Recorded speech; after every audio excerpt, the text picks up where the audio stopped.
ప్రియమైన తెలంగాణ ప్రజలందరికీ వందనాలు. గౌరవనీయులైన పవన్ అన్న గారు, మీరు ఒక నటుడుగా, గద్దరన్న అభిమానిగా తెలంగాణ ప్రజలు ఎప్పుడు మిమ్మల్ని గౌరవిస్తానే ఉంటారు. కానీ తెలంగాణ ఆవిర్భావ దినోత్సవం రోజు మీరు మాట్లాడిన మాటలు ఒక తెలంగాణ ఆడబిడ్డగా నేను ఖచ్చితంగా ఖండిస్తున్నాను. తెలంగాణ సినిమాల్లో యాక్ట్ చేస్తే రాలేదు, తెలంగాణ పొత్తులకు పోతే రాలేదు, తెలంగాణ పైసలు వంచితే రాలేదు, తెలంగాణ లాబీలు చేస్తే రాలేదు. తెలంగాణ పోరాటం ఓ సాయుధ పోరాటం.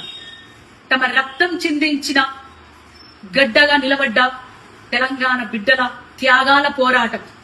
తెలంగాణ ఒక ఆత్మగౌరవ పోరాటం. ఎవరిని ఒక బాధ పెట్టకుండా, ఎవరిని హింసించకుండా తమను తాము ఆహుతి చేసుకున్న శ్రీకాంత్ చారియే సాక్ష్యం.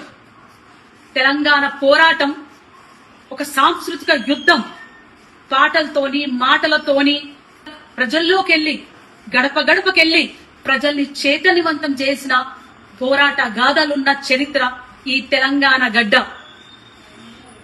మా భూములు మావి, మా నీళ్లు మావి, మా పాలన మాది అనే ఒక నినాదంతో పల్లె పల్లె, గడప గడప త్యాగాలు చేసి సాధించుకున్న పోరాట గడ్డ.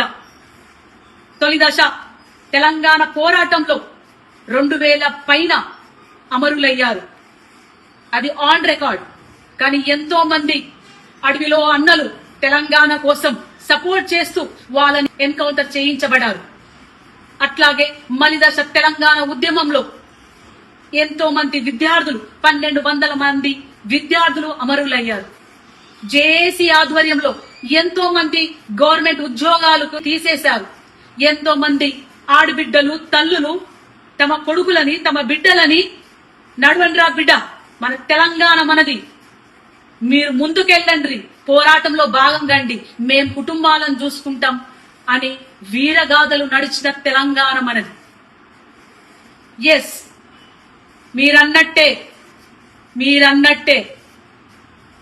ఈ తెలంగాణ గడ్డ మా అయ్యల జాగీరే.